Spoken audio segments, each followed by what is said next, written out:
Welcome to Slipstream Racing, where today we're going to look at version 1.13, which has just been released for Gran Turismo. Much anticipated, so let's get into it and see what's changed. One of the first things that people are going to ask about is that dreaded Tomahawk.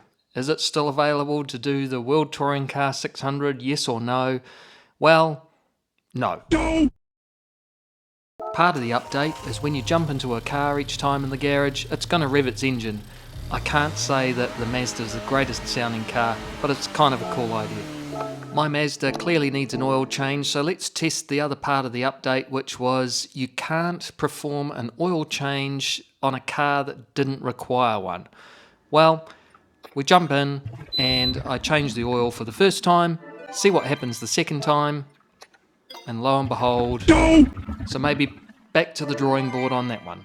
Something I was pretty interested to see would be if the balance of performance would change between the two versions. And sure enough, the Mazda Atenza has taken a bit of a haircut, less PP, same BHP, a little bit faster in the 0 to 100 or straight line speeds, a small change in the stability, but less grip. I wanted to know whether that compared favourably to the BMW M4 or not.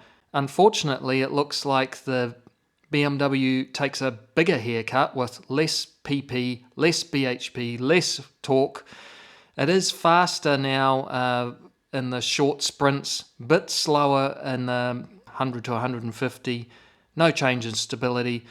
And the update did say that rear-wheel drive cars were going to get a little bit less tail happy. But has it really changed between 1.12 and 1.13?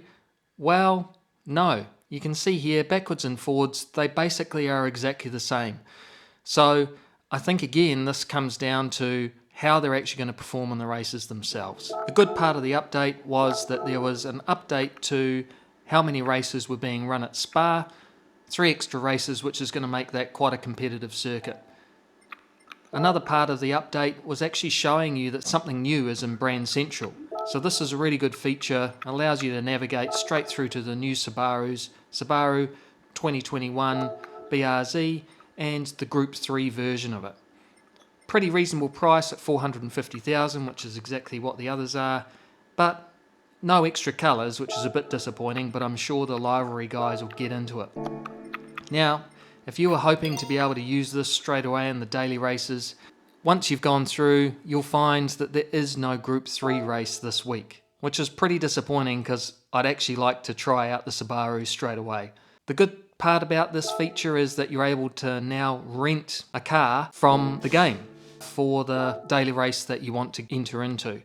And part of that means that you've got unlimited access to all of the cars in that group. Over in Group 2, which is this week's daily race, you'll see that you actually get access to the legendary cars, which is really cool. It means that you can effectively test drive and see whether they're worth it before you part with your hard-earned credits.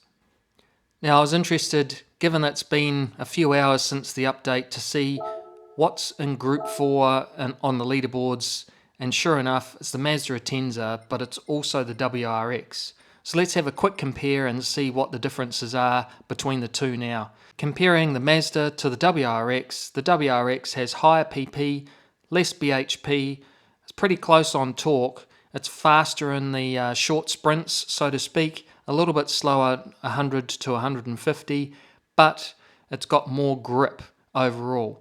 So I think these two are probably going to be your go-to still. Unfortunately, the 4-door saloons are likely to be the racing car of choice going through the lobbies. So it'll be interesting to see how the BMW stacks up against these guys, but I don't hold my breath.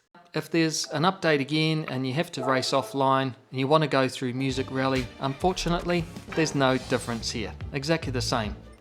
Apparently something's coming soon, but when, we'll never know. The good news is if you jump through to the world map and look at the circuits, then you've got Spa, the new Spa 24-hour layout available to race on. And looking at the car selection, you'd hope that the Subarus are there or the new ones are, but unfortunately it's only the BRZ or the RZ 2021 edition. So there's a few more updates and things that you can read in the description below on the Gran Turismo website, but that in a nutshell is the latest update. Have fun, and I'll see you later.